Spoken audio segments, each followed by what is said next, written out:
Mori oho, mori tu, mori ora ke tato. Humie huie taikie.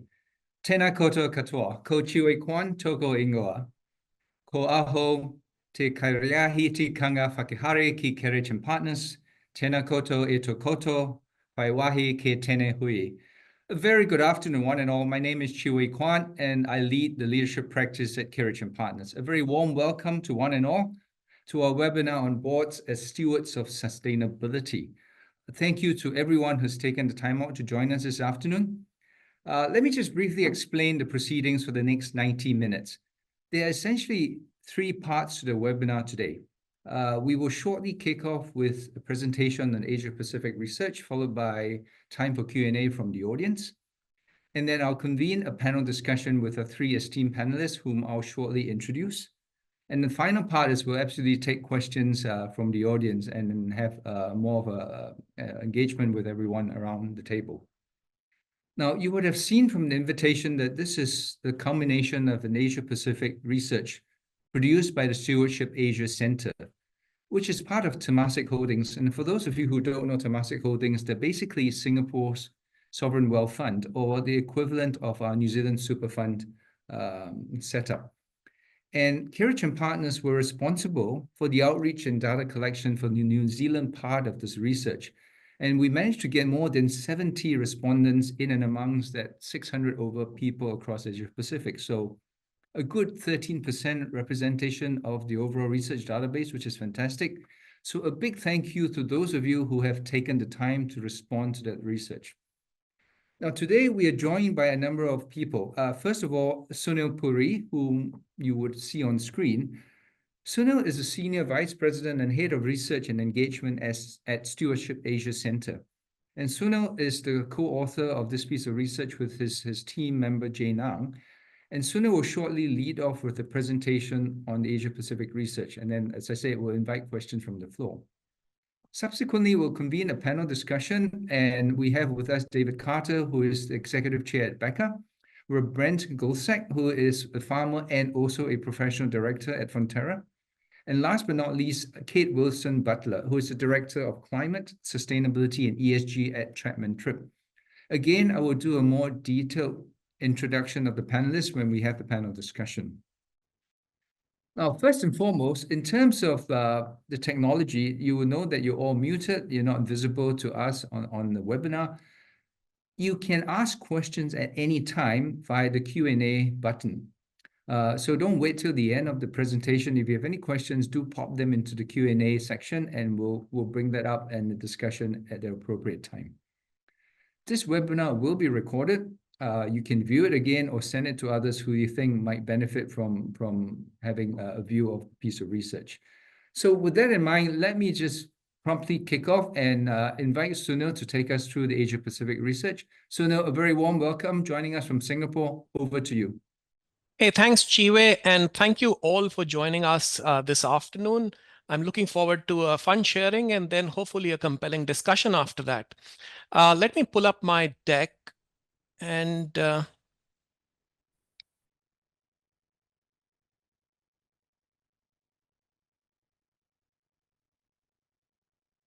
so hopefully you should see my screen. Do you? Oops. Not yet, Sunil. Okay, just give me a second. Now, right? Yep, it's all good. Okay, yeah. So we all struggle with technology the most when we need it, right? So I am Sunil, and as Chiwe pointed out, I work with Stewardship Asia Center. I head up research at the center, and my job is to look around the block, identify trends at the intersection of leadership and sustainability, study those trends, document those trends, and share those back to the leadership community. In this case, board of directors. Now, if I were to ask you to think about a board or an organization that has gotten their ESG agenda right, or are creating a compelling action plan on sustainability, I am hoping you can think about more than a few boards or more than a few organizations. Hopefully, you are a part of some of those boards. If I also ask you to think about boards or organizations that have gotten into trouble because of their lack of focus on ESG, or perhaps doing more to damage the climate agenda or social inequality?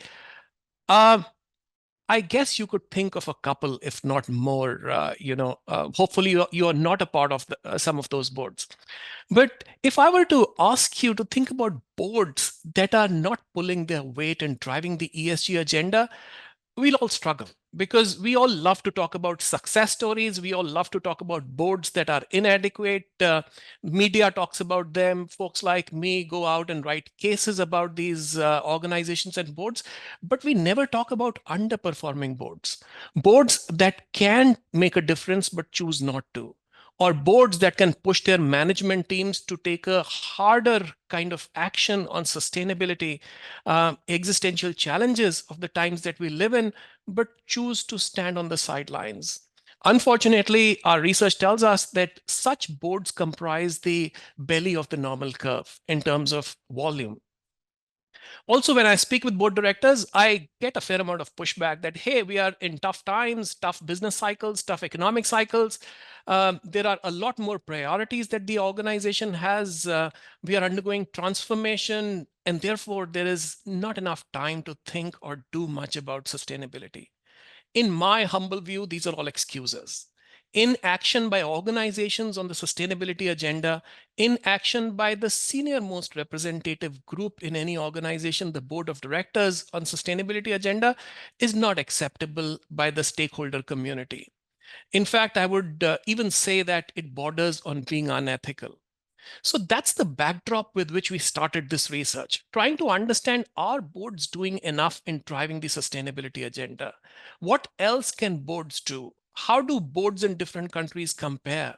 And if a board wanted to start this journey of trying to make a difference in solving the existential challenges, where is the place to start? Before I share some key takeaways with you, I want to thank the partners of this research one more time.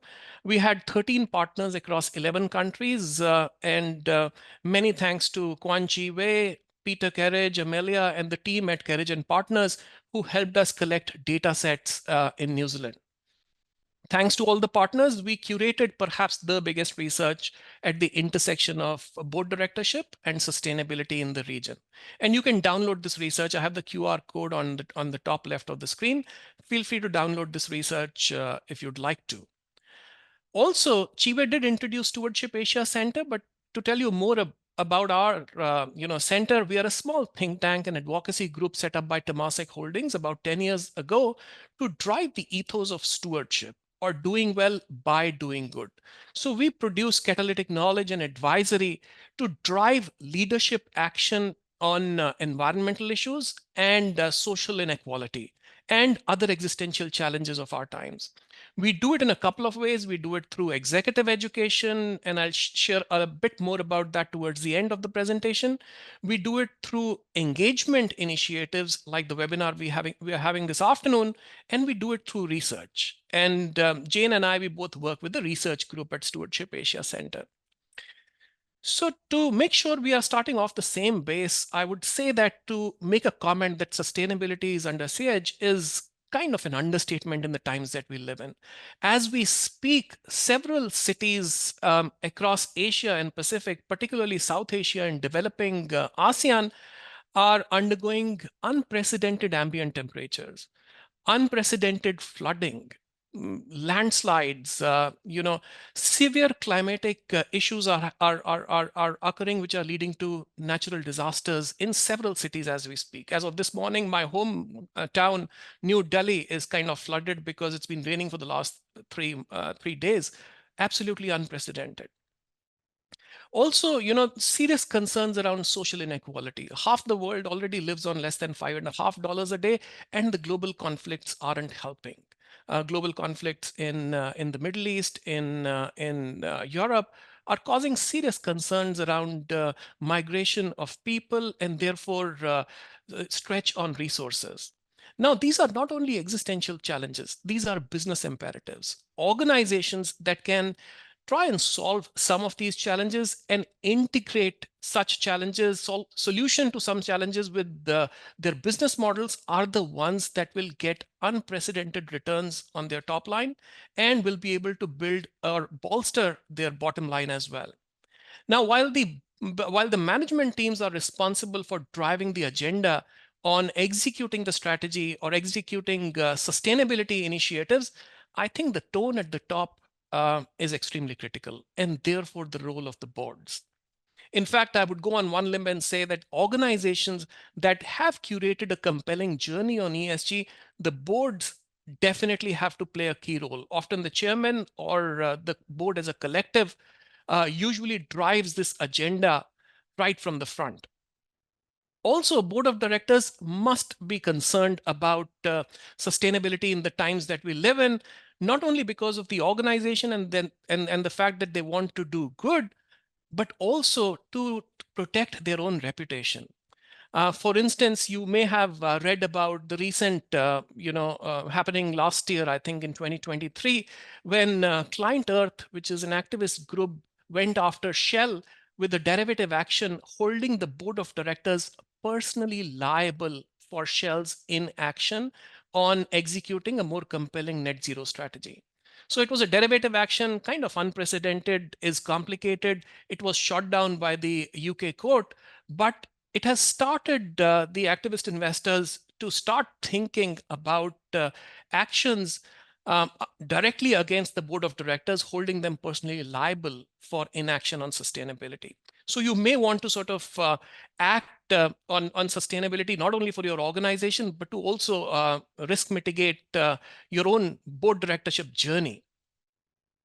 Now, we started asking these questions around why aren't boards doing much about sustainability, or are they doing enough about sustainability? And I'll share some data sets with you. Now, I'll start with the fundamental question: are we doing enough as a board? Now, despite a lot of dialogue, a lot of coverage in the public media, um, almost one half of the boards across the region, Asia Pacific, are either never discussing sustainability or discussing it once or twice at max during the year. Typically, most boards across APAC do it in that one meeting, one offsite meeting when they are kind of pulled into a room to discuss about the next year's strategy. Now, the data for New Zealand looks a little better, as you can see in the middle bottom of the slide, but still about 30% of the boards, or 1 in 3 boards, are telling us that they discuss sustainability only on a piecemeal basis, maybe once or twice a year. I'm glad to see not many boards reported that they never discuss sustainability, unlike Asia Pacific. Now, the other question to ask is, when boards come together, what do they spend time on? And we asked the board directors to highlight what are the top 3 areas where their board spends time. As you can see with the gray bars on the graphic on the right-hand side, most boards spend maximum time on fulfilling the fiduciary duties. Again, not surprising and expected of the board of directors. They are spending a lot of time on financial performance, looking at historical data. They are looking at, regulatory compliance, checking the boxes, looking at capital investment, and so on and so forth. However, the interesting part is when we ask the same set of board directors where they should be spending time, we hear that the board directors are telling us that they should be spending more time on innovation, more time on sustainability, more time on leadership and talent development, organizational culture, and so on. I'm talking about the bars where the black bar is bigger than the gray bar. So that indicates that the board directors are indicating aspirationally they should spend more time on these elements. Now, we also heard in our interviews that while board directors want to spend more time on some of these areas, usually these agendas get crowded out because of the pressure from the shareholders.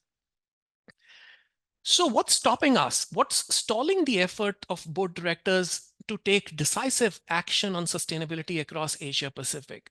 Now, through our research interviews and our data, we realized there are 2 elements at play here. The intent, which is a sum total of kind of mindsets, values, and purpose that the board has around sustainability or taking action on sustainability, and the ability of the boards, which is their ability or their capability to integrate sustainability with their business agenda or business strategy. Now, boards that are able to do both, boards that are able to curate the right intent and develop the right capabilities are the ones in our research that we call true steward boards. These are the boards who are able to do well by doing good. These are the boards who are able to take decisive action on sustainability while driving profitable growth and ensuring longevity of their organizations.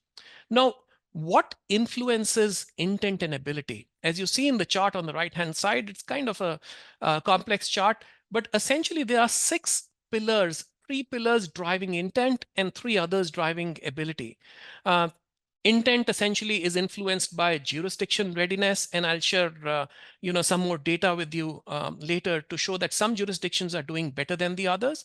It is dependent on the company readiness, the industry that you are in. For instance, if you are an industry in transition, you are a lot more concerned about sustainability or climate change or social inequality as compared to, let's say, a professional services company. Also, board readiness. What is the level of individual commitment? What is the mindset of the collective board? Is it a realist mindset or is it a idealist mindset? Is it about innovation or is it about compliance? Is the mindset about win-lose or is it about creating a win-win or expanding the pie? Uh, Apart from that, on the right-hand side of the graphic, you'll see three elements that we found that influence ability. And number one, and as you may expect, is the board leadership, particularly the role of the chair. And then knowledge, know-how, and skills, and the ability to integrate sustainability into business strategy, the ability to create a compelling governance structure around sustainability, and so on. Let me dig deeper into some of these buckets and show you some data sets. Now, as you can see here, we asked the board of directors, uh, what is their view on sustainability across Asia Pacific? So as you can see, the heart seems to be in the right place because about 1 in 3 board directors are telling us, and this is the APAC data, about 1 in 3 board directors are telling us that they're doing it because it is the right thing to do. It is in the corporate purpose or the corporate agenda to do the right thing, drive the sustainability agenda. Now, they may be doing it to manage risks or they may be doing it to manage risks and also benefit from the climate change and social inequality opportunity, but it is in the corporate purpose. The second set of drivers is around compliance and risk management. And again, not surprised to see that.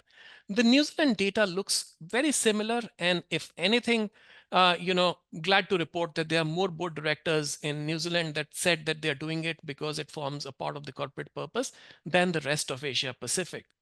Now, what are the key drivers? In most cases across Asia Pacific, the driver is the regulator, the stick or the carrot that the regulator is dangling to take action on sustainability. And the regulators have been on an overdrive, coming up with new frameworks, coming up with new taxonomies, new regulations, new compliance requirements. Also, board directors are telling us that sometimes management and customers also nudge them to do the right thing, take the right action on sustainability. And we all know that, the stakeholders are becoming much less forgiving of organizations that are not willing to take action on sustainability. Now, the New Zealand data kind of diverges here a little bit. As you can see, a lot of board directors or majority of board directors, 1 in 2 reported that they're doing it because of the sense of community, sense of society. Perhaps it is because of the feeling of kinship, relationships, sense of belonging, community. Maybe there is a Maori influence or Maori thinking influence. We got a few comments around that in our conversations and in our survey responses. Uh, Apart from society and community, it is employees and customers that are driving boards in New Zealand to take decisive action or positive action on sustainability. There are some biases at play that we picked up. Particularly biases around short-termism, biases around profit maximization, stakeholder biases, and the New Zealand data doesn't look very different. So the boards are under pressure, and for those of you who sit on boards, I'm sure you're not surprised to hear that the boards are under pressure from the key shareholders to make sure that the short-term numbers are met, and therefore they spend a lot more time looking at financial numbers, looking at compliance requirements, looking at short-term results or historical results than strategic initiatives such as long-term sustainability or long-term talent development, long-term culture development. So there are some biases at play that are influencing intent. On the ability side, The biggest staller or the biggest gap we picked up was in lack of information and knowledge. And on this chart, you'll also see lack of expertise and skills. So we differentiated lack of knowledge and lack of expertise and skills in the following manner. So lack of knowledge is lack of know-how. And I would empathize with board directors here a little bit, because the regulators are on an overdrive and there are so many compliance requirements, so many taxonomies that are being thrown at organizations. For instance, a lot of organizations that I speak with are currently wrestling with the ISSB, IFRS, S1, S2 disclosure requirements. They are wrestling with, scope 3 accounting of their carbon emissions, apart from scope 1 and scope 2. And then depending on which jurisdictions you are in, there are different requirements at a country level. So board directors are telling us that just being on top of some of these compliance requirements, some of these knowledge requirements, they are kind of struggling on that front. Again, the New Zealand data doesn't look very different. So I'm guessing that, even in New Zealand jurisdiction, the boards are kind of playing catch up all the time, trying to understand what are their organizations required to do, what are the requirements, and just to make sure that they don't get into trouble. The organization doesn't get into trouble because of lack of regulatory requirements or lack of compliance requirements, apart from general know-how about sustainability. Now, what is interesting is, while lack of information and knowledge is the number one staller, a lot of boards are telling us that it is important to have new board directors who understand sustainability, but it is not mission critical. In fact, 1 in 10 board directors, or 11%, are telling us it's not important at all. And we are happy with the boards that are mainly dominated by folks who understand the financials, folks who understand compliance, and maybe retired CEOs. We don't need people who understand sustainability. Now, again, directionally, the data for New Zealand is kind of sort of similar. About 80% are telling us that it's important to have folks who understand sustainability, but it's not a must-have. It's not mission critical. And finally, we also looked at what are the governance, how are organizations looking at governance around sustainability? Again, most organizations that we spoke to have a very short-term, very myopic view around sustainability governance. So if you're an industry in transition, you would have a sustainability committee. Otherwise, you are likely to park it under one of the existing committees, such as governance or audit or HR in some cases, or norms committee in some cases. And what we hear, or what we heard in our interviews, is that the sustainability agenda usually gets crowded out because of the core agenda of these committees. Only 1 in 5 boards are telling us that they consider sustainability important enough to be for sustainability to be a full board issue. Now, interestingly, and glad to report, then boards in New Zealand and boards in Australia, for them, the highest number of board directors told us that they deem sustainability critical enough for it to be a full board issue, a full board agenda. The entire board should get involved in these conversations. Now, the identity and ability also defines the ability and intent also defines the identity of the board. Now, across the region, we did about 77 interviews of board directors, and we identified 5 personalities of boards, or 5 archetypes, or 5 identities of boards.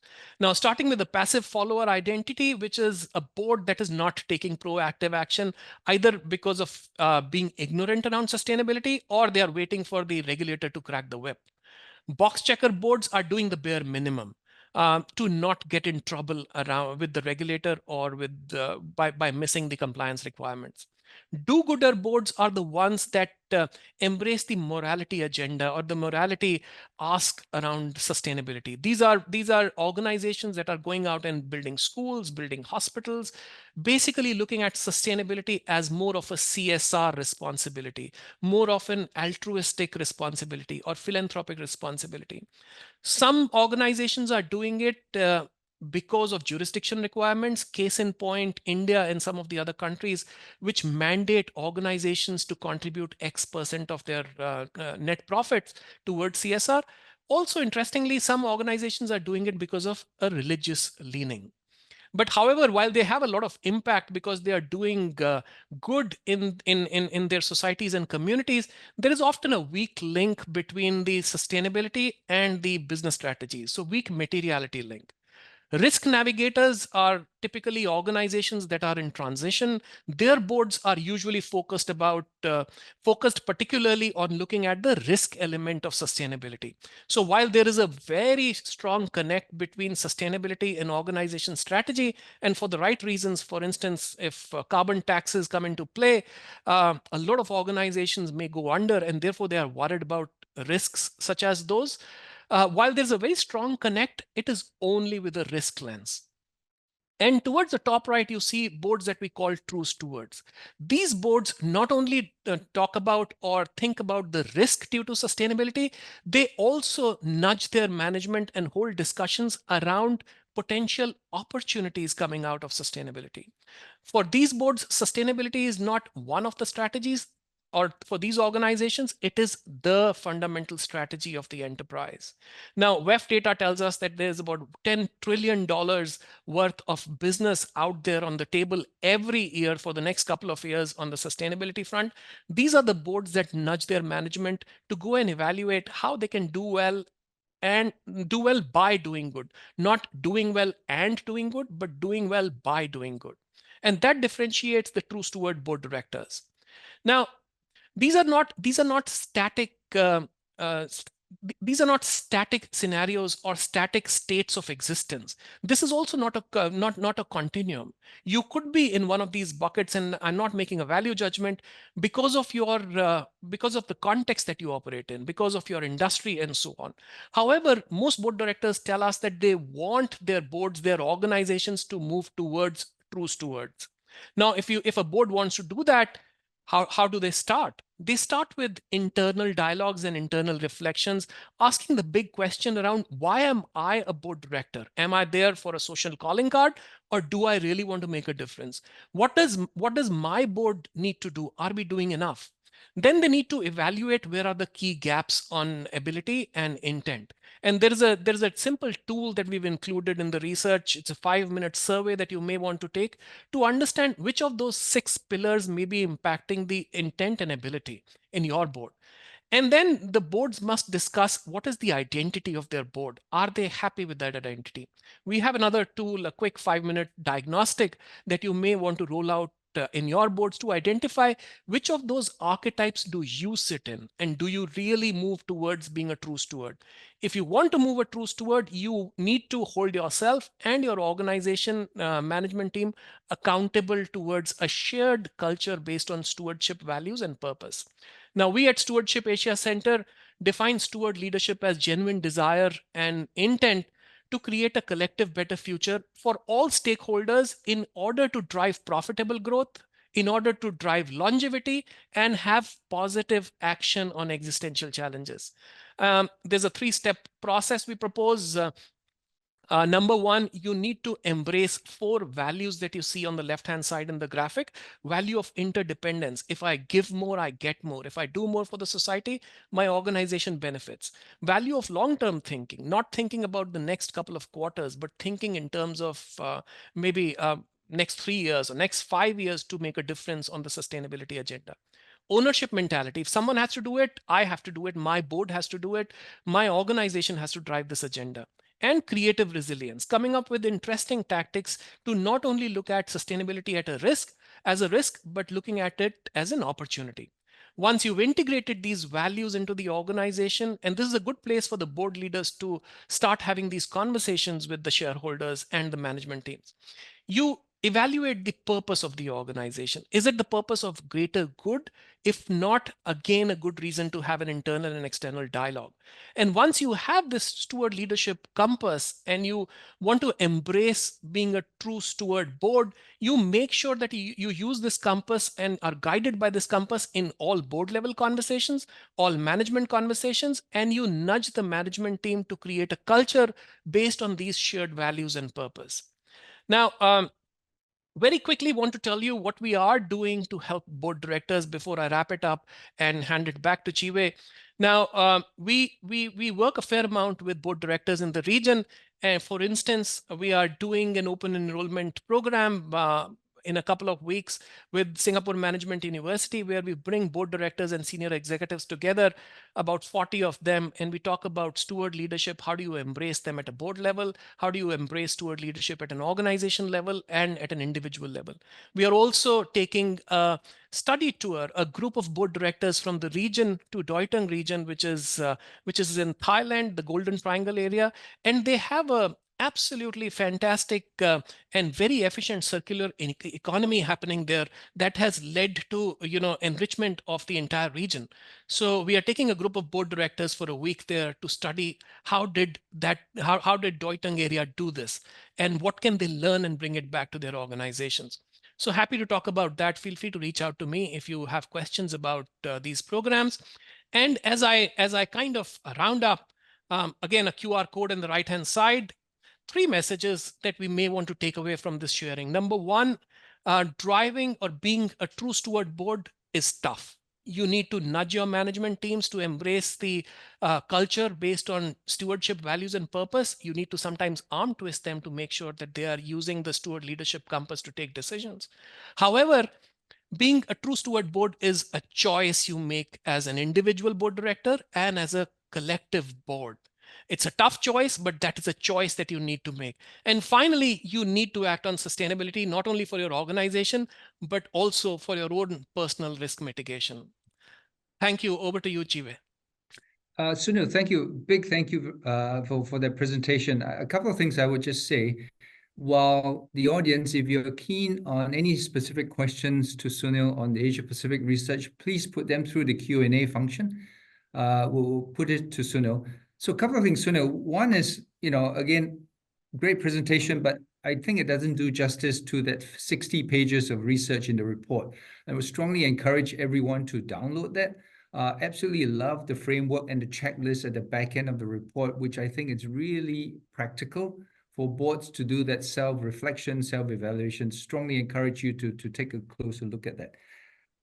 I do have 2 or 3 questions, Sunil, for you, and again, invite questions from the floor. And very shortly, I want to sort of take this research back into New Zealand and what it means for us, which is when we bring on the panel. But Sunil, in your travels around Asia Pacific, and you've seen the New Zealand data compared to the rest of Asia, you talked about ability, intent, and one of the slides shows that our hearts is in the right place, but at the same time, it's not mission critical.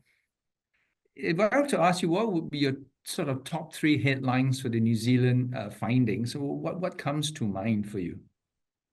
So what stands out, Chiwe, for the New Zealand data is, number one, the heart is in the right place, and even more so as compared to the APAC data. There are more directors telling us in New Zealand that they pursue sustainability because that is the right thing to do, the purpose of the organization. That's one. Number 2 is the driver. Why are New Zealand directors acting on the sustainability agenda? What is the key driver? Across most of Asia Pacific, it is the regulator. In New Zealand, it is society and community, which is so refreshing to see as a researcher. Would love to understand from David, Brent, and the group around why this is happening, and Kate around why this is happening. And the third element that stood out is the governance around sustainability. While the rest of Asia Pacific is telling us that they either give this responsibility to one individual, or at best they put it as an additional responsibility of one of the existing committees, more boards in New Zealand are telling us that it's a full board agenda as compared to anywhere else. Now, having said that, while the data kind of compares favorably as compared to APAC, New Zealand data, there is a fair amount of room to run for all boards, because clearly we are nowhere close to solving the sustainability existential challenges that we face as humanity. So, Sunil, thanks. And I'd love for us to dive deeper later with the panelists in terms of what do they see actually happening on the ground, especially on the boards that are involved, is all the advisory work they do. Probably another question on my mind, Sunil, as I think through what's come out in the Asia Pacific research is, I don't know how much SAC also looks at what's happening globally. If you look at North America and Europe, is there anything we can learn from sort of the more developed markets around the world in terms of what's happening there, or good practices that we can start to look at? Yeah, to be fair, Chiwe, we did not collect the data for North America and Europe, but I can share with you what we picked up during the interviews in some boards that we thought were slightly more progressive than the others. Now, boards that were progressive had some system to make sure, or some process to make sure they were dedicating enough time to talk about sustainability. It could be something as simple as one of the board directors being kind of quote unquote the time cop, making sure that sustainability is pulled into the agenda of the board. Some boards we also picked up were calling special meetings or special shorter meetings between their quarterly check-ins or quarterly meetings, just to dedicate time to talk about sustainability. And some of these boards were dedicating time particularly to talk about sustainability opportunities, not only talking about sustainability risks. So that's something that stood out in organizations and boards that were ahead of the others. The other thing that stood out was capability development and pushing their norms team or nominations committee a bit harder to make sure that they are building more diversity at the board level. More diversity in general, but also being kind of, unforgiving to the nominations committee and to themselves, to make sure they are bringing the right capability into the board, right people who have the know-how on sustainability much more than the existing board directors. A lot of boards are also spending serious dollars to send board directors overseas to get certifications or to get diplomas under their belt, short-term diplomas under their belt around sustainability. That's the second thing we picked up. The third thing we picked up was boards that were further ahead in the maturity spectrum, according to me, according to my humble opinion. They were serious about board evaluation, getting the right external party perhaps to evaluate the board, and taking that exercise very seriously to understand what are the key areas where their existing board lacks, and perhaps discuss and debate how they can plug those gaps. So those are the three practices that jump out for me as I think about some boards that are further ahead in this journey. Fantastic. A question has just come through, which I also think I'll love the panel to comment on because it's specific to New Zealand as well. So the question, Sunil, is, I don't think it's specific to New Zealand. The question is, many directors can be concerned about personal reputation. And linked to that is, the unwillingness to aim high on sustainability because it's not easy to achieve, right? Have you seen how this played out in other geographies or any good practices? Because a lot of the things that is within your control, you can actually be more ambitious about the targets. But all things on sustainability, it's a lot of things is not within the organization's control. So the reluctance to aim high and therefore not achieve. What have you seen anything in that space?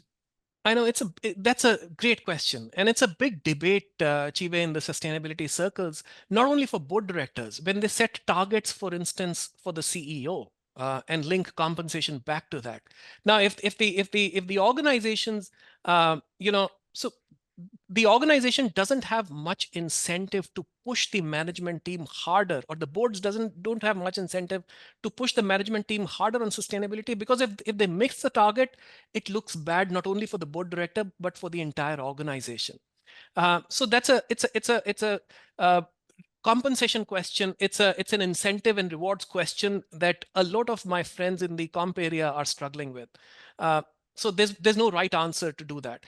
However, a piece of caution for the board directors is that they should be very concerned about their own personal reputation, because as I shared earlier, there is serious risk that a lot of activist investors will launch derivative actions against board directors, holding them personally liable. Also, if you look at the director and officer insurance, that seems to be climbing over the last couple of years, indicating that something is playing out, or the market expects serious action against board directors. Is there a right answer to it? I don't know. Is there a problem there that needs to be solved? Absolutely. Perhaps that's a question you throw at David, Brent, and Kate later. I will do just that sooner. In fact, this is the time when I think it's an opportune time to bring in David, Brent, and Kate into the conversation. So Sunil, please stay on the panel. I'll bring you into the conversation when appropriate. But a very warm welcome to David, Brent, and Kate. Let me just give a little bit more detailed introductions to our three panelists today, and in terms of what they would love to share with us. David Carter is currently the executive chair at Becca. And David, I think you spent close to 4 decades at Becca, and sort of working your way up the ranks and really now leading as the executive chair. And Becca, some of you would know, puts sustainability at the core of the solutions for the clients. In addition, David is also on the board of Meridian Energy. David is also a guardian at Aotearoa Circle, which essentially is an organization that brings both public and public sector together to address the impact of climate change and regenerating Aotearoa's biodiversity. Brent Gosak, welcome. Brent is what you might call, first and foremost, a farmer, but also a professional director. Brent is currently on the board of Frontera, Rabobank, which obviously works a lot in the agriculture space. Brent is also the chair of Better Eggs, which is all about producing carbon zero certified eggs. And is also the chair of Waitomo. It'd be fantastic to hear the stories around chairing an organization that's about fossil fuels. And last but not least, Kate, a very warm welcome. As I mentioned earlier, Kate is with Chapman Tripp, and Kate leads all the work on climate sustainability and ESG. Kate was previously the head of climate action at Sustainable Business Council New Zealand, and previously at one time was seconded to ex-Minister James Shaw to lead all his projects on climate change programs. A very warm welcome to the three of you. So let me start by asking the three of you, and because I have on my screen David, Kate, and Brent, let's go in that order. So quick responses, two questions. David, to start with you. Just briefly describe the work you currently do in the sustainability space in a number of your advisory or board engagements. And also quickly, what aspect of the research that you've just heard Sunil present did you find most useful or surprising? Well, probably easier to go first because, look, thank you, Sunil. I think that was fabulous. Look, I found it very uplifting.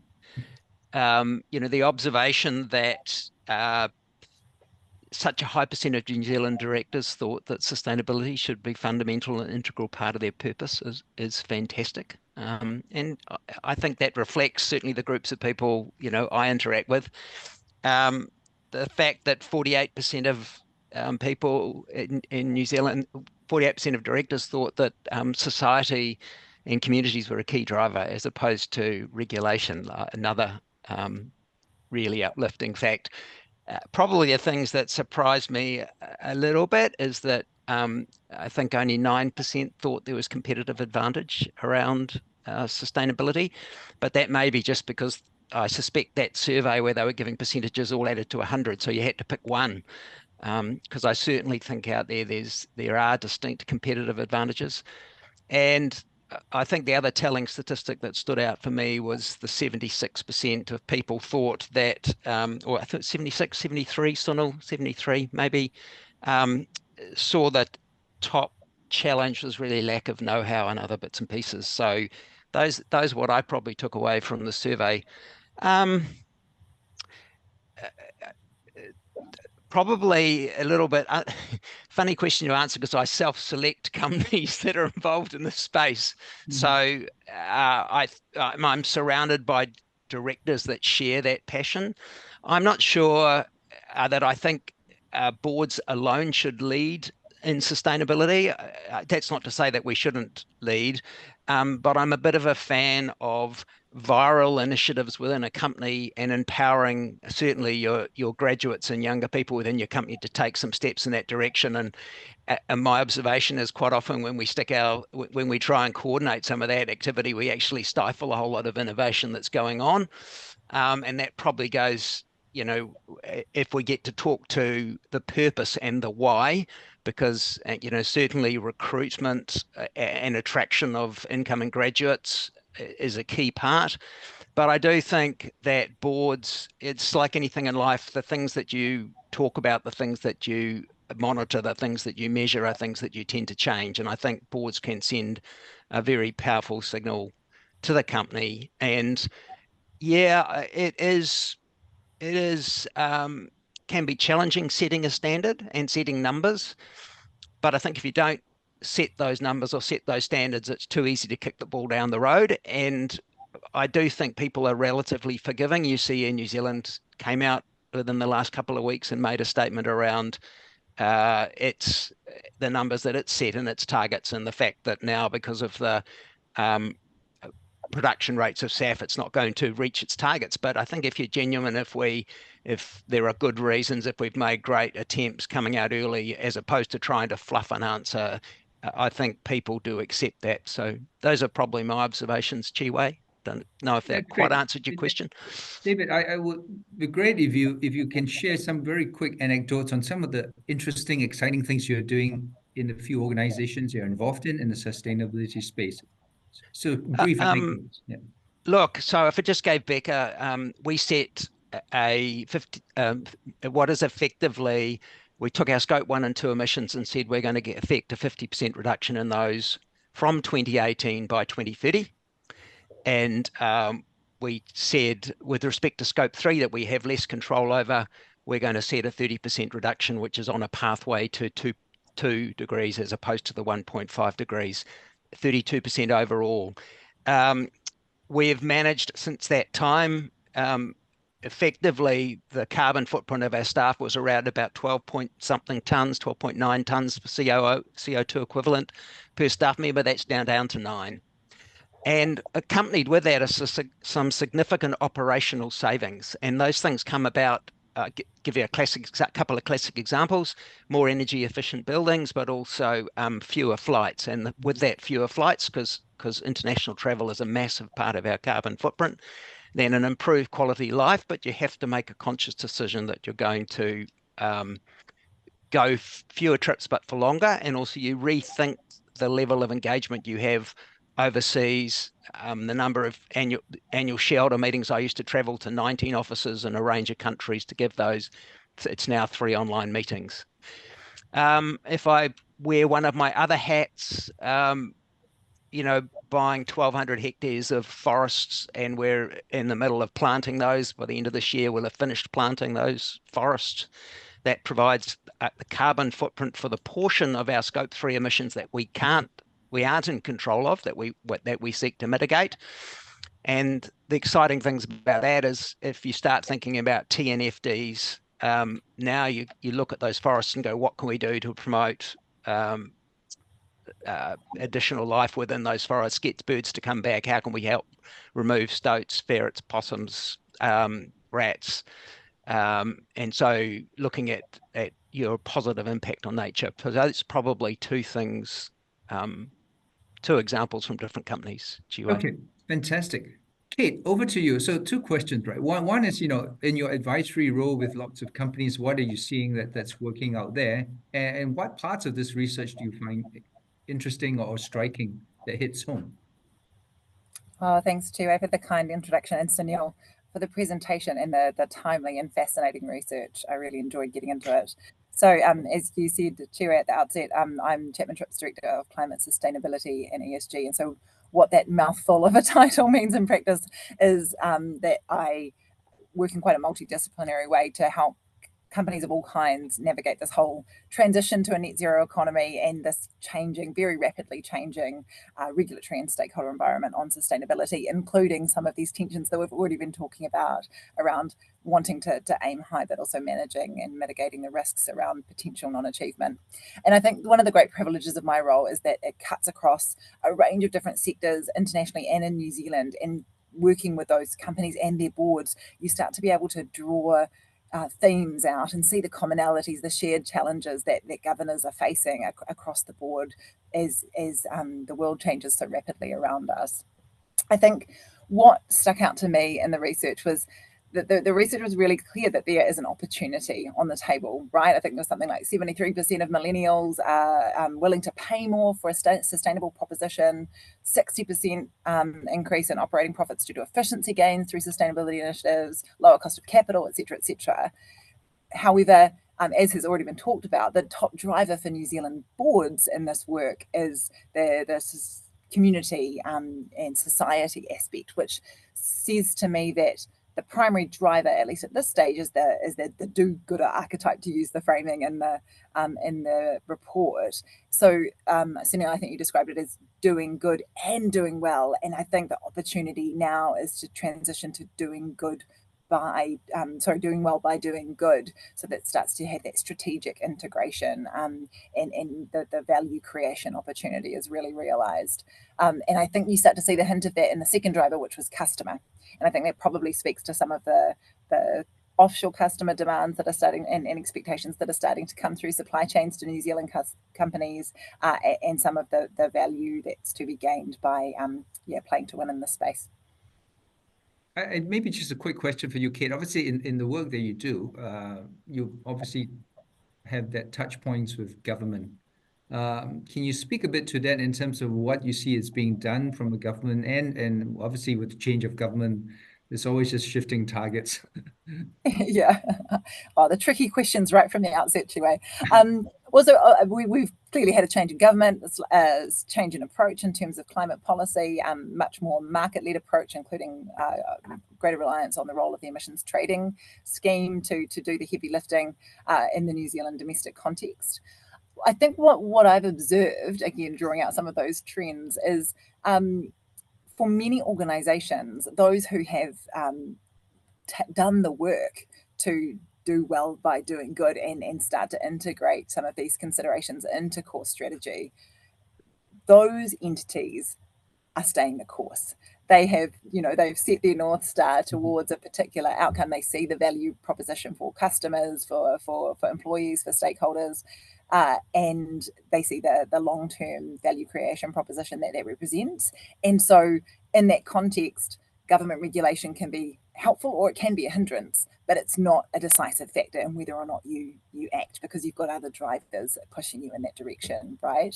So I think I could talk about that for a long time, but I'll probably leave it there for now. But I think that we are seeing a range of drivers in corporate activity in this space, and regulation is just one of them. Thank you, Kate. Brent, over to you. Look, again, given the range of boards that you're part of, ranging from Better Eggs to Fonterra, which is huge, and Waitomo, give us some stories around what's happening in that space, and obviously, based on the research, what hits home for you. Yeah, look, there's always a story. Hey, greetings and good evening, everyone. Look, I have a privileged life, frankly, and maybe. We see two transitions that are going on. One's an energy transition. We'll talk about that briefly with Waitomo.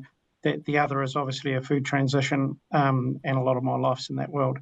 Just with Waitomo, so that's a third-generation Māori-owned, Waikato-based organisation. We now pump just under 10% of New Zealand's fuels. If you go back 5 or 6 years ago, that was around 3.5%. So we're really seeing growth there. We have, together with Haringa, put in New Zealand's first hydrogen network. So we now have 3 hydrogen stations, about to be 4.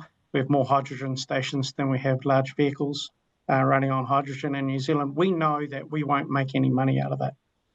And literally, it is the diesel that we're pumping and make money out of that is funding the hydrogen network. Why have we done it? Again, third generation Māori-owned organisation, family-owned organisation, because around about 38% of New Zealand's emissions from mobility, cars and trucks, buses and the like, come from just 4% of the fleet, and that's heavy trucks. And that's our world. So we sort of look at that and say, hey, if we can help solve some of that, with a hydrogen network, then that is our responsibility and what we would like to give back and be part of to society. I'm very lucky. All the boards I'm on are actually doing things. We're not just measuring and writing reports and hiring consultants. And I say that a little bit flippantly. No, had a UK, sorry, but we need our friends like you, as you know very well. But it's really, what are we doing? So if we look at Fonterra, we came out early and said that we'd reduce our Scope 1 emissions. As the second largest coal user in New Zealand, we would reduce our Scope 1 emissions by 50% by 2030. We're totally on track for that. And the reason why we said it is it wasn't because we were woke or playing up to the last government or this government or any government. The sole reason is economics. And it's probably one of the things I thought was I was interested about the reports, and was that the economic driver, just the straight economic driver, wasn't there. So if you look at the reason why we are trialling electric tankers, yes, they can only do 140k, but that can pick up, for example, 80% of the milk around our Waitoa factory in the Waikato, is because the diesel price equivalent is 30 cents a litre instead of, say, $1.50 for us. So when you've got a transportation cost, which is over 450 million for us, you know, if we could literally run that at 20%, it's just an economic conversation. The reason why we're moving out of coal is because our core purpose at Fonterra is obviously to collect, process, market, and sell this product, $24 billion of it, and then get it back to farmers, rural communities, as fast as we can. The key of that is processing that milk. If we don't have coal, we can't process. It's as simple as that. So why are we moving to biofuels? It's exactly that reason, is that we do not believe that there will be the resource consents, the finance, or the insurance for coal extraction, either in New Zealand or potentially even further afield, hence why we've gone down that route. In relation to better eggs, so we supply about 25% of New Zealand's eggs. Again, it's solely economics. Two drivers on that. We bought land that had a carbon liability on it. It was forests that had been filled. We put our large chicken sheds. They hold 20,000 birds each side. They're all free range. In fact, they live in the forest. And then we planted that out. Now chickens, birds, hens, which we love nearly as much as cows, they are forest fowl. That's where they came from. They don't like open spaces. The hawks get them.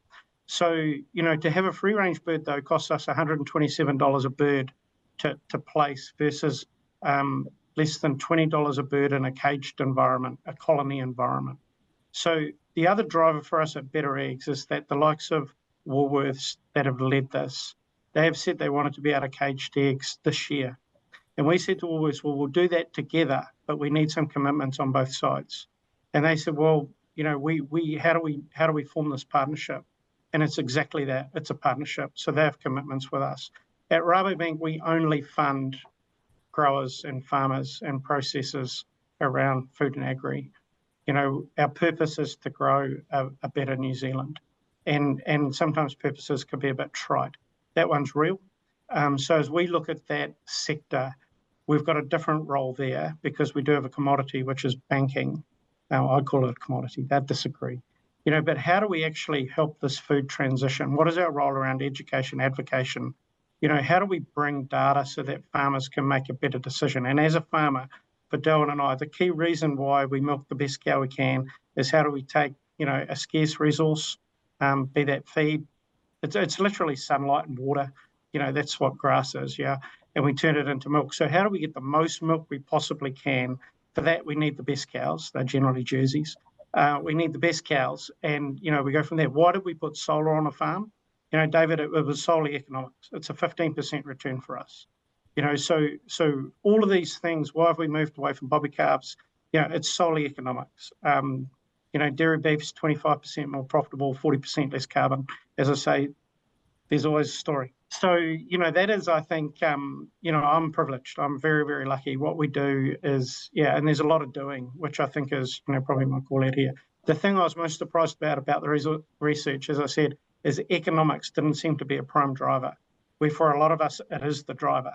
Because without an economic return, you just wouldn't do it unless you were forced to, hence government.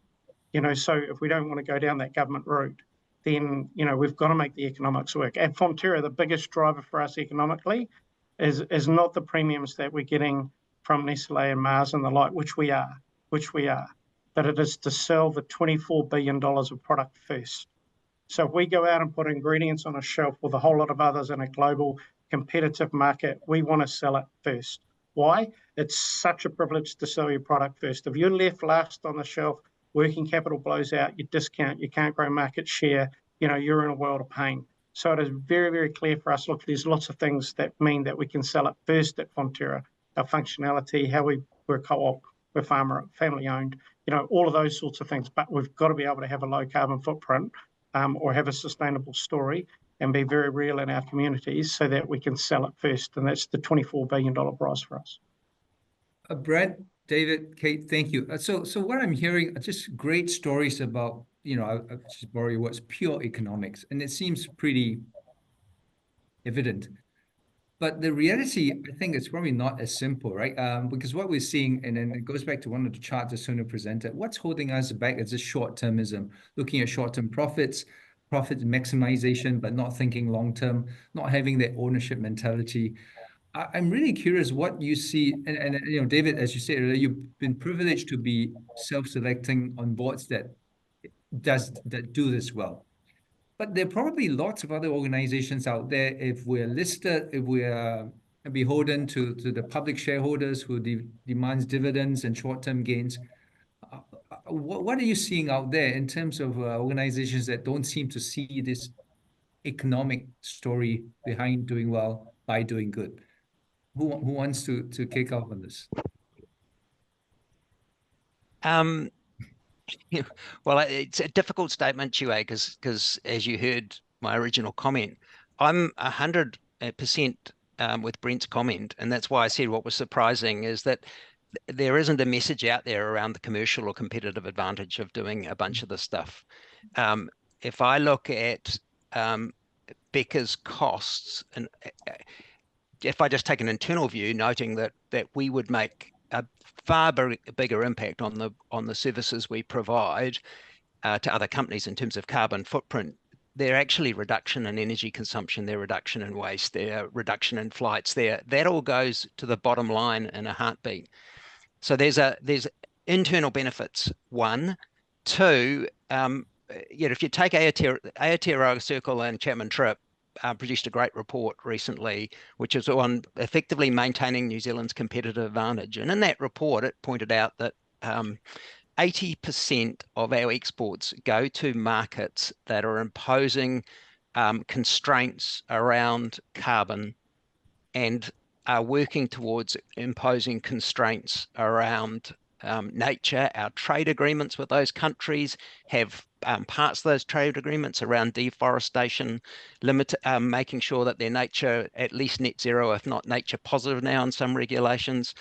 And so you've got these issues around border, that if you don't know what your carbon footprint is when you're exporting into those markets, then there's going to be a EU carbon border adjustment. So you're going to have that added on. So there's a whole host of imperatives in that sort of space that's going to drive companies down that. And whether you're selling direct to them or not, if you're part of that supply chain, those requirements are going to come back to you because the people that you're working for are going to say, well, what is the carbon footprint of this product? How are you going to help me if they're promising their ultimate customers that they're having a lower carbon product or a nature requirement that's going to come down the path in time?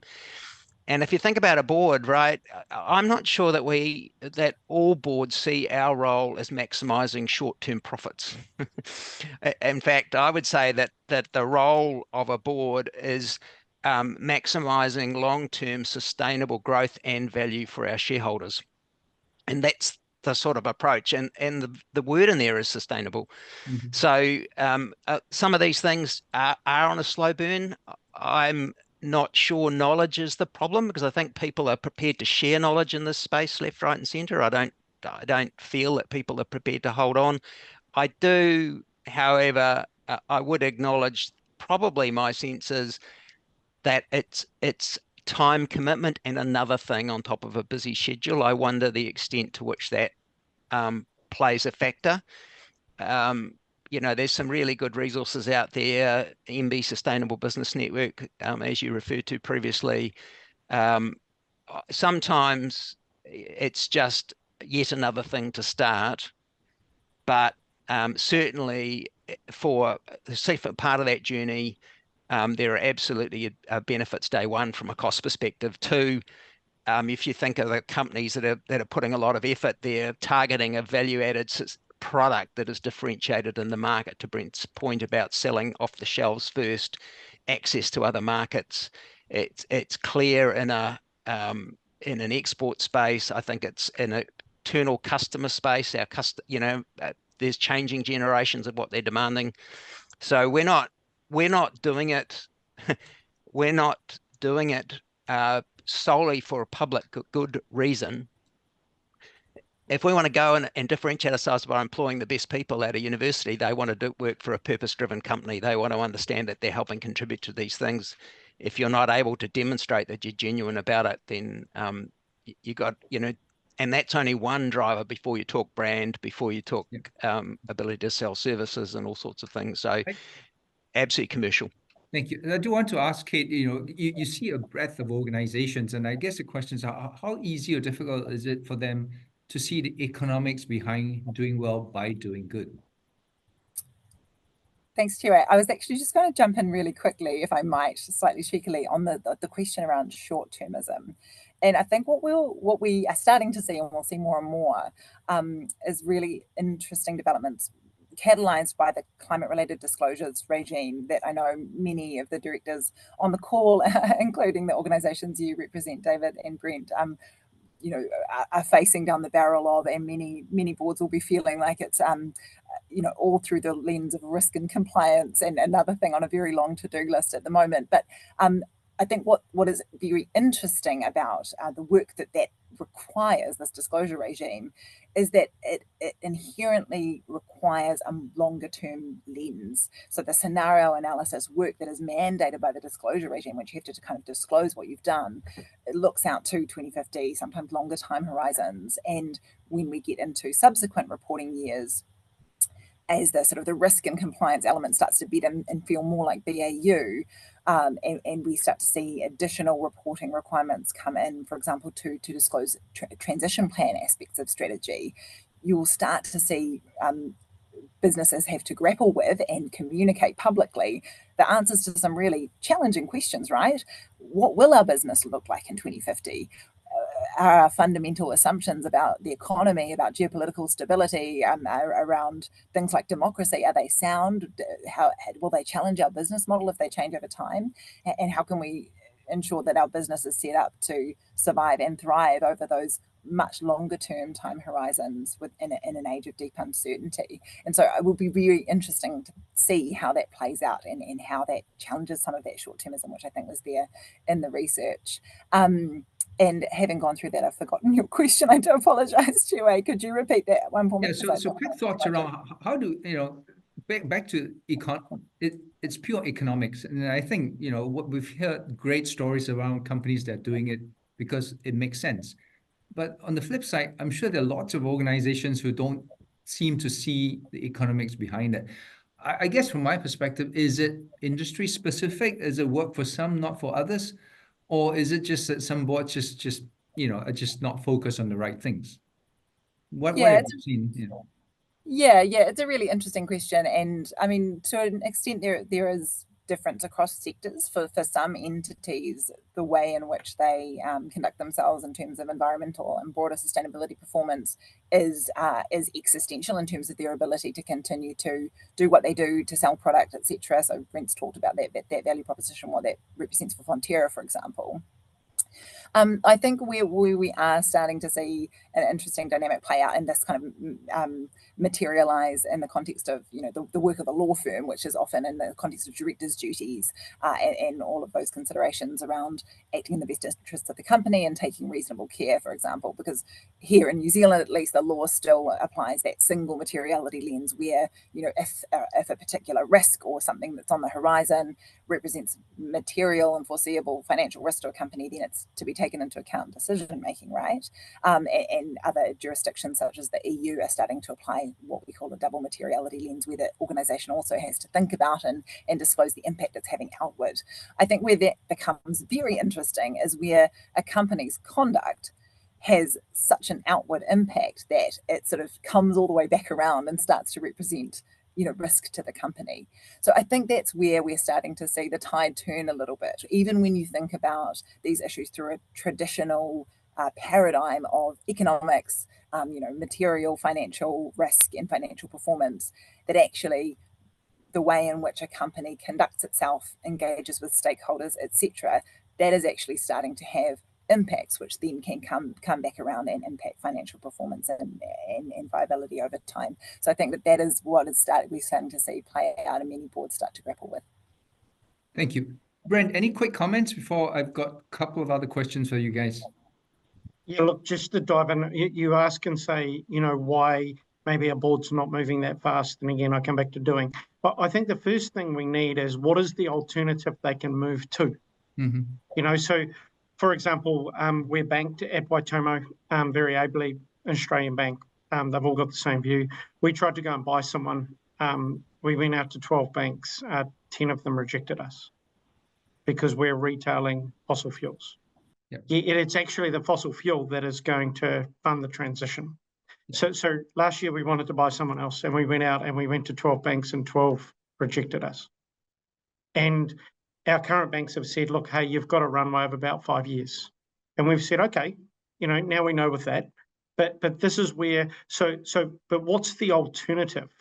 What do you want us to transition to? When we go to farmers and say, hey, we want you to have less, emissions in your nutrition, and they go, well, what do you want me to do? Other than go to jerseys, because jerseys is sort of the answer for everything in farming. But it's not just the eyelashes. But as we sort of go, so I think, what is the alternative? So we say to boards, hey, we want you to be, less carbon intensive, but how? So as David says, okay, we can have a bit of airfares here, and we can drive some electric cars and rah-de-rah. But really, is that, or actually is it around, an energy efficient building? Actually, is it around some of these things? I think the other reason, and this is an issue we have with farmers, probably the most astute business people in New Zealand, but this is the issue we have with farmers. If it's not clear, then they nearly don't make a decision. And I think there's so much noise around the science and GWP star and GWP 100 and SBTI changing the rules and NDCs and rah, that people end up going, well, I just won't do anything. I'll just wait. And that's a problem with our farmers, is that, unless we set a clear path and farmers learn from farmers, probably similar to directors, what others doing, how we're, then otherwise I think we end up sort of, we're not possums in the headlight, but we stop doing maybe the simple things that we could do, to drive these forward and make some small changes, because I think it'll be the 1% that get us to the end. I want to bring in a question from the audience. I've got a couple more questions which I love your thoughts on. So the question is around, we often talked about diversity on boards. And the question here is there merit in someone playing the role of a naysayer on all issues of sustainability on the board? Is there merit in having someone the boards that I'm on, have a very wide range of people, and it's wonderful, and it's diversity and it's finest. If we go to Waitomo, we've got old Wiley fuel executive oilers, I call them.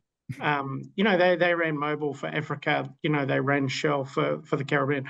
These people are very, very talented and incredible people. But there is a little bit of, when Air New Zealand pull back, or, electric cars. So if we sold electric cars at the same rate that we did last year when we had all the subsidies, if we sold them at that rate, we would have 50% of the fleet would be electric by 2040. So we've got a long tail on some of the stuff. So of course there's the naysayers. Around the Fonterra board table, of course you're going to get people that push back, and again, we try and debate amongst ourselves. Not actually, we try and have a dialogue amongst ourselves. A debate is a you and a me, a winner and a loser, right and wrong. So how do we actually really listen to some of that stuff? And what does it really mean? And I don't think we know. I really don't think we know. I'm a massive sustainability guy because it's economic. But if it wasn't economic, would I still be as passionate about it? That's interesting. Thank you. David, quick thoughts? Kate, quick thoughts? Anything in terms of that sort of toing and froing on a board on do we not do? Oh, look, I think it always helps to have people on a board that are, whether they're naysayers, I'm not sure I like that term, but people that challenge issues. If you have a board, everyone's aligned in one direction. Probably the other comment I'd make is, if you look at Sunil's study, 76%, I think the figure was 73 or 76. I've got those numbers in my head. Was the top challenge was lack of know-how. So maybe the first statement is, let's start with getting someone on your board, to me, sustainability is just a skill like everything else, and it should be a part of your skills matrix for your directors. And let's start with getting someone on the board that has got sustainability knowledge. And the nature of society is we have a range of people. I've had people, very senior shareholders, come to me and with, you know, a foot pile stack of paper going, climate change is a load of crock, and here's the evidence, and you need to get out and campaign publicly against it. Okay, well, thank you very much. You know, I'm not sure I'm going to do that. And in Brent's camp, would I fight for nature and sustainability regardless of whether it was profitable? Not using my company's money, using my own money. And, you know, if I think of, you know, I started diving in the Gulf at 14, crayfish were all over the place. They're now basically functionally extinct in the Hauraki Gulf. If we, you know, that we talk about, you know, the deforestation of New Zealand that's happened over, you know, 200 years, but, you know, it's happened visibly within my lifetime. Yeah. And, you know, the world GDP, what is the figure? 55% of the world's GDP is generated by nature. New Zealand's going to be way higher than that figure. We can't keep using our planet at the rate we have. The interesting thing is the rate we're currently doing and expect not to have a disastrous outcome. The interesting question is probably asked is, if it is got competitive advantage right now, and it is financially, commercially attractive as Brent's raising, and there's a nature and climate imperative, you know, what is stopping it? That's the sort of, you know, but it's great. Look, nature needs our help. If we're having to talk about how do we get gene therapy in 100 years' time to recreate a crayfish to go and populate a Hauraki Gulf, you know, we kind of lost the plot, I think. There we go. Kate, any quick thoughts? Not sure there's much I could add to that one. Well, I think I'm off track. I know, but I do want to bring in my colleague Claire, who is actually right next to me. Claire leads our governance practice at Kerridge & Partners. And I'd love to invite Claire to give us some quick overview of what we see boards doing out there. And this is specific to the number that seems to be stuck in your head, David. So APEC data says 73% says that's the biggest stumbling block is lack of information and knowledge. For New Zealand, it's 71, which is still huge, right? So the question we've been looking at, why is it so difficult to find out what's going on out there? And, you know, Google or whatever, lots of information out there. And I might invite Claire to just share with us what we see some boards doing in terms of education, finding out, really just getting up to speed with all the regulation and good practices out there. Claire, over to you. Thanks. Yeah, I mean, panels and discussions such as these are a great start and a great way for us to share experiences and learn from each other. And I think that, you know, we see more and more of these happening, and obviously lots of interest in these sorts of events. But we see directors accessing a range of resources that are available sort of locally and internationally. And, you know, local events like the Chapter Zero events that are very well attended, the reports that the Aotearoa Circle puts out as a useful resource, as well as the Sustainable Business Council Resource Centre as well, are all areas that directors can go locally and find more information. And of course, the Climate Change and Business Conference is coming up in September, and that's historically been well attended by directors and executives. But increasingly interesting, we're seeing directors more and more putting on sustainability courses and certificates that they've achieved onto their CVs and profiles. So, you know, from having a look at those, a popular course seems to be the online sustainability and ESG certificate from competent boards. Another one we've seen New Zealand board members participate in is the board director program run by the Cambridge University's Institute for Sustainability Leadership. And that's a 2-day residential program, and that is sort of held in various places around the world. Their next one, I believe, is in Melbourne, so not too far away if people are interested in that. You know, there's also all sorts of other options available further afield. We've spent a bit of time with Didier Cossan from IMD, and Didier runs the IMD Global Board Centre, and he's a thought leader in the governance space. He's long been an advocate of stewardship and is quite outspoken on the role of boards in driving sustainability and integrating the ESG considerations into the transformation of company performance. IMD run a course as well on driving sustainability. That's a 2-day in-person seminar, and that forms part of a broader course that they run for directors. And then obviously closer to home, we see the IOD have introduced a climate governance essentials course. And likewise, the Australian Institute of Company Directors has a similar online course. And actually, interestingly, for those who might have the time, the AICD are also about to hold their 3rd Climate Governance Forum later on this month. And that's a full day of presentations and panel sessions from a range of different experts that can be joined either in person in Sydney or online. So that could also be another resource to access. But this is obviously an area that has got people's interest, and we're seeing a lot of engagement, I guess, in this topic. So hopefully we'll see that percentage that has been reflected in the report come down as we share more of this understanding and knowledge and know-how. Yeah, thanks, Claire. I guess where I'm also coming from is that number is just way high up there, right? 71%. When you think that actually information and knowledge is so freely available. And at the same time, Stewardship Asia Centre, Sunil earlier talked about the programs they're launching in Singapore as well. We have about a few minutes left, and I do want to actually ask the panel maybe a naysayer type question. And I might start with Sunil. So, we talked a lot about driving sustainability, the role of the board and all that. A naysayer might say that, hey, you guys work for large-scale organizations. You've got money, you've got time, you've got resources. What about 97% of Kiwi companies that are small, medium enterprises with fewer than 20 people? We're looking at the cost of living, inflation, and all this stuff. We can't even get that going, let alone looking at some of these things that are much more far-reach, longer-term outcomes.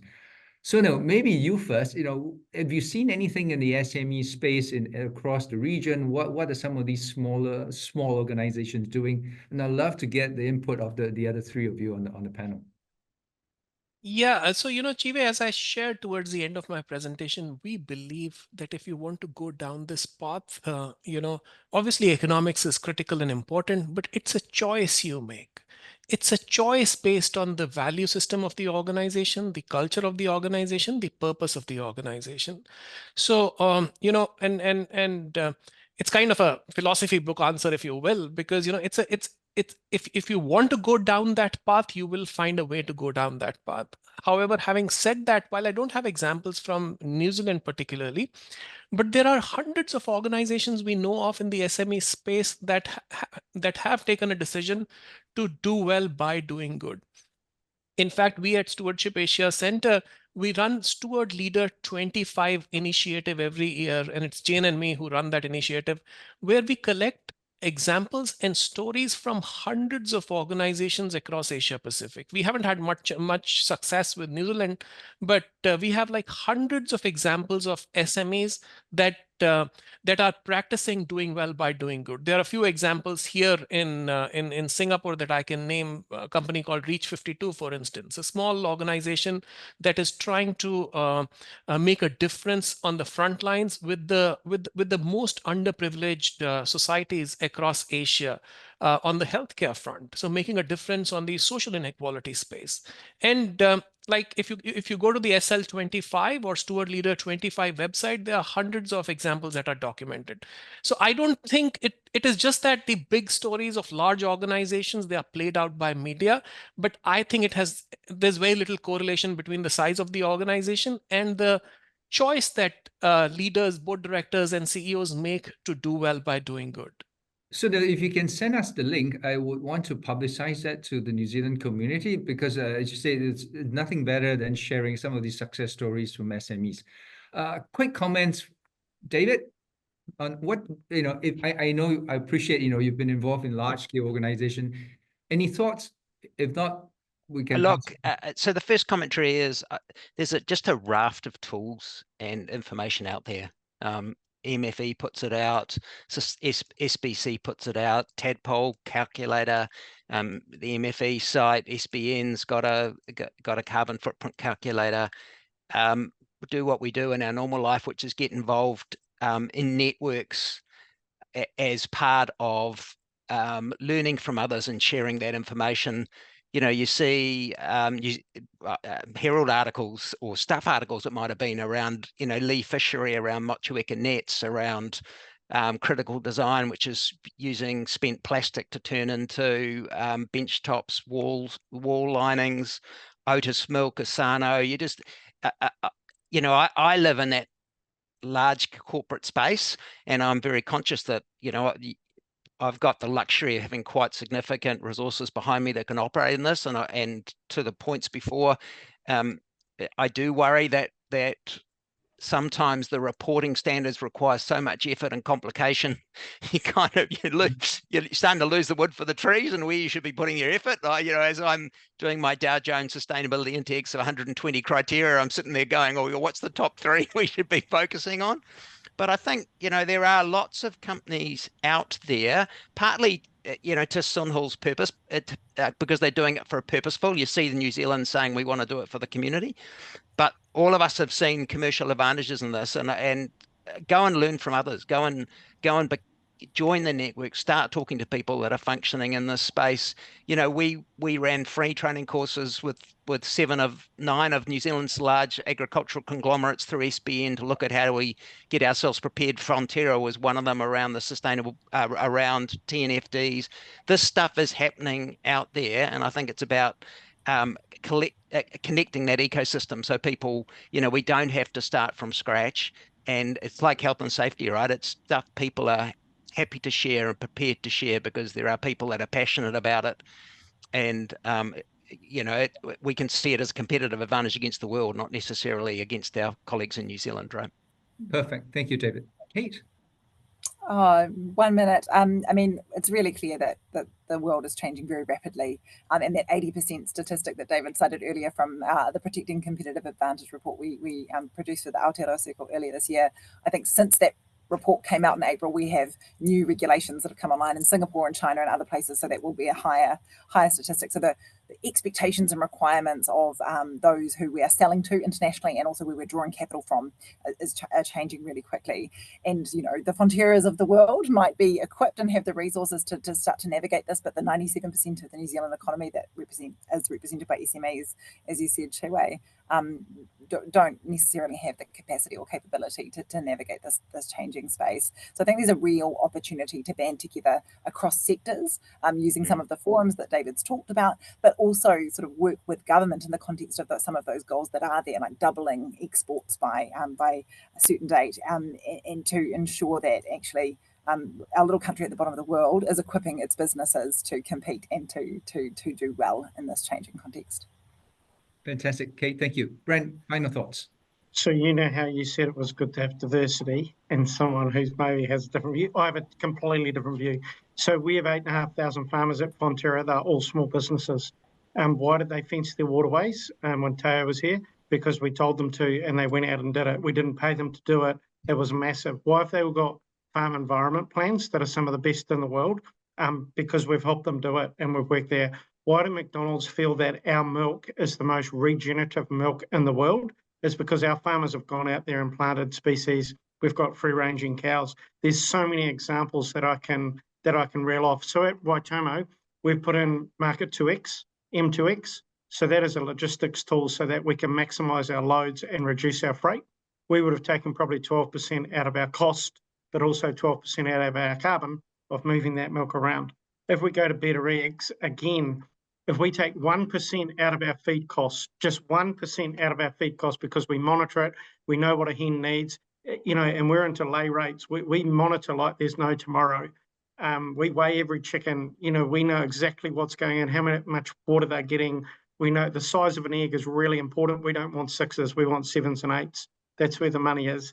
1% change in our feed ratio is a 4% increase in our profit. We know that.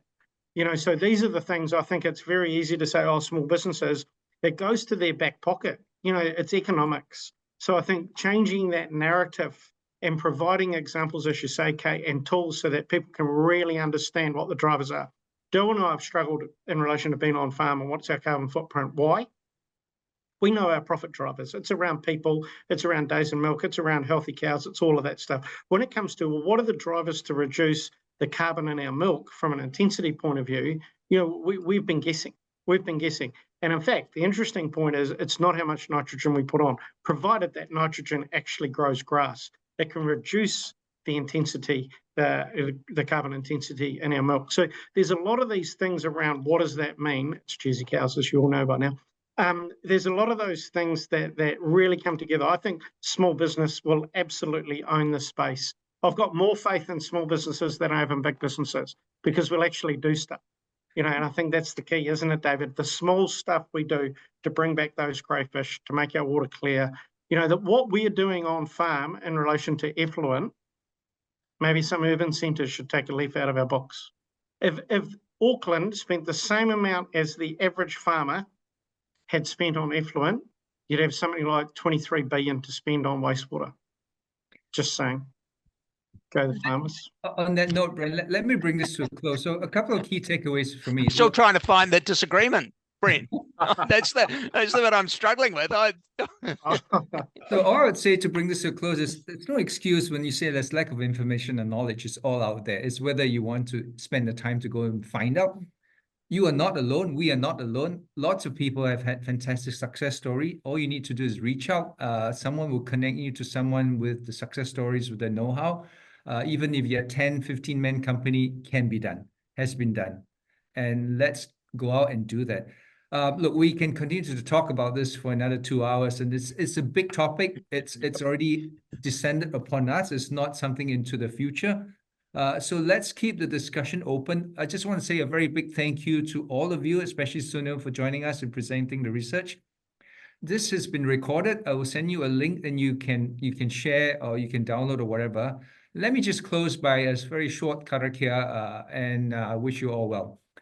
Ka whakaria te tapu, kia watea a te ara, kia turuki whakataa ai, kia turuki whakataa ai, huie taikie, which means restrictions are moved aside, so the pathway is clear to return to daily activities enriched by the discussion and unified. Thank you, everyone. Stay in touch. Go well. Take care. Thank you.